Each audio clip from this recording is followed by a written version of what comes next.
नमस्कार मित्रांनो, तुमचे स्वागत आहे श्री स्वामी समर्थ. मित्रांनो, 15 एप्रिल स्वामींची पुण्यतिथी येईपर्यंत रोज घरात गुरुचरित्राचा हा अध्याय वाचा. तुमच्या मनात जे आहे, जो संकल्प तुम्ही कराल, जो नवस तुम्ही बोलाल, जे तुम्ही मागाल, जी तुमची इच्छा असेल, जी तुमची मनोकामना असेल, ती नक्की पूर्ण होईल. मित्रांनो, अगदी काही दिवस आता गेलेत.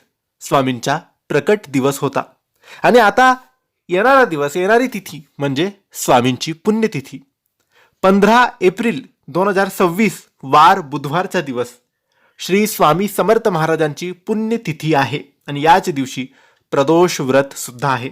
हा दिवस अत्यंत महत्त्वाचा आणि अत्यंत शुभ दिवस हा मानला जातो.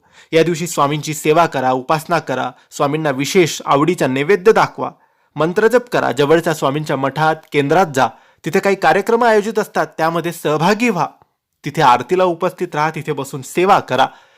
घरी राहून सुद्धा तुम्ही सेवा करू शकतात.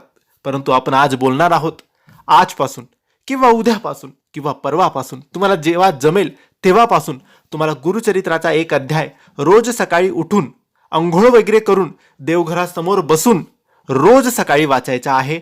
15 एप्रिलपर्यंत स्वामींची पुण्यतिथीच्या दिवसापर्यंत रोज वाचायचा आहे. मध्ये काही सुतक समस्या अडचण आली तर तेवढे दिवस सोडून द्यायचे.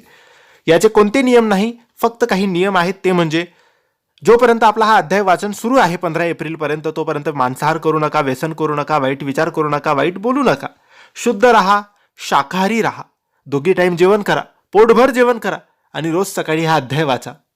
बाकी याचे दुसरे कोणतेही नियम नाही. शेवटच्या दिवशी 15 एप्रिलच्या दिवशी हा अध्याय तुमचा शेवटचा असेल तेव्हा तुम्ही स्वामींना गोडधोड नैवेद्य दाखवा, तुमची इच्छा, मनातली इच्छा बोला. हा अध्याय आहे गुरुचरित्राचा 21वा अध्याय. तुमच्याकडे संपूर्ण गुरुचरित्राचे पारायण असेल त्यातून वाचला तरी चालेल, गुगलवरून PDF फाईल डाउनलोड करून वाचला तरी चालेल, पण नक्की गुरुचरित्राचा 21वा अध्याय तुम्ही आज, उद्या, परवापासून, केव्हाही पासून 15 एप्रिलपर्यंत वाचायचा आहे. धन्यवाद. श्री स्वामी समर्थ.